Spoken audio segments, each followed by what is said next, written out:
본 영상은 심신미약자가 시청하기에 자극적인 사진이나 내용을 포함하고 있습니다. 자극적인 사진이나 내용을 보기 싫다면 지금이라도 뒤로 가기를 눌러주세요. 최근 인천에서 여고생이 초등학생을 유괴하여 살인한 사건이 일어나 큰 파장을 일으키고 있습니다. 소년법 때문에 처벌을 내리는 데 어려움이 있었고 인터넷에서는 소년법이 폐지되어야 한다는 의견이 오고 가고 있습니다. 이런 일이 우리나라에서만 일어난 것은 아닙니다. 이웃나라인 일본에서도 비슷한 사건이 일어난 적이 있었습니다. 일본 나가사키현 사세보시 한 아파트에서 여학생이 둔기에 머리를 여러 차례 가격당하고 머리와 왼손은 절단된 채로 발견됩니다. 피해자는 마츠이 아이와라는 15살의 어린 소녀였습니다. 처참하게 생을 마감하기엔 너무나도 어린 나이였죠. 그런데 더 충격적인 사실은 이 사건의 범인이 바로 마스오 양의 절친이었던 도쿠가스 모나미 양이었다는 것입니다. 범인인 모나미 양은 겉보기에는 살인과는 거리가 멀어 보였습니다. 어렸을 적부터 동경대를 목표로 둘 정도로 공부를 엄청나게 잘했고 미술대회에 나가서 입상하기도 했을 정도로 음악, 미술 등의 예능에도 소질이 있었습니다. 그녀의 아버지는 잘 나가는 변호사였고 어머니는 출판업계 종사자였습니다. 이렇게만 듣고 보면 참 멀쩡하다 못해 꽤나 똑부러질 것만 같은데요. 사실 그렇지만 않았습니다. 모나미 양은 특이한 취미가 있었습니다. 중학교 때엔 개구리, 토끼, 고양이 해부에 심각할 정도로 몰두했었고 초등학교 6학년 때에는 같은 반 친구 급식에 세제를 넣어서 큰일이 날 뻔한 적도 있었습니다. 당시 아버지와 어머니가 사정사정해서 조용히 넘어갔다고는 합니다.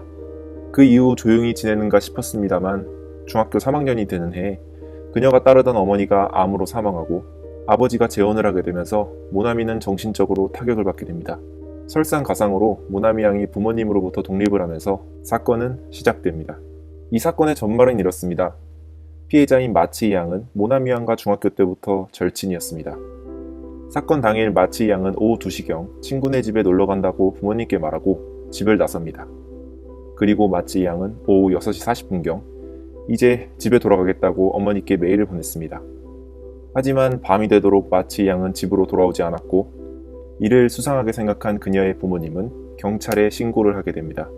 시내 이곳 저곳을 수색하던 경찰은 새벽 3시경 모나미 양의 아파트에서 시체가 된 마츠이 양을 발견합니다.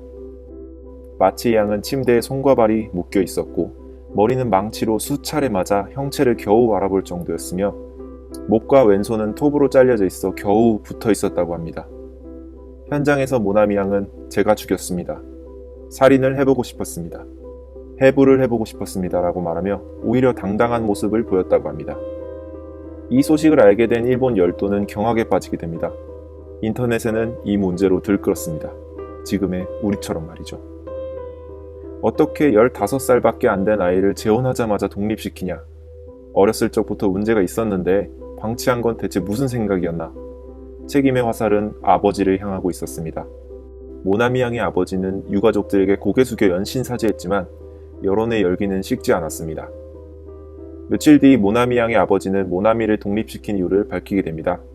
모나미 양은 아버지가 잠든 사이 아버지의 머리를 금속 배트로 가격한 적이 있었고 그때 아버지는 두개골 함몰과 치아 손상으로 거의 죽을 뻔했다고 합니다.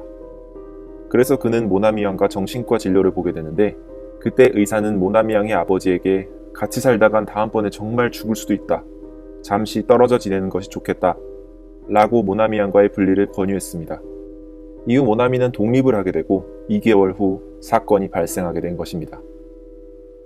이러한 속사정이 밝혀졌음에도 불구하고 여론은 계속해서 아버지를 질타했습니다. 그리고 얼마 후인 2014년 10월 5일 아버지는 자택에서 목을 매달아 자살합니다. 충격적인 사건의 비극적인 결말이 아닐 수가 없습니다. 이와 같은 충격적인 범행들을 보고 있자면 정말 어이가 없어서 말이 나오지 않을 때가 많습니다. 과연 사이코패스 범죄자는 타고나는 것일까요? 환경 때문에 사이코패스가 된 건 아닐까요?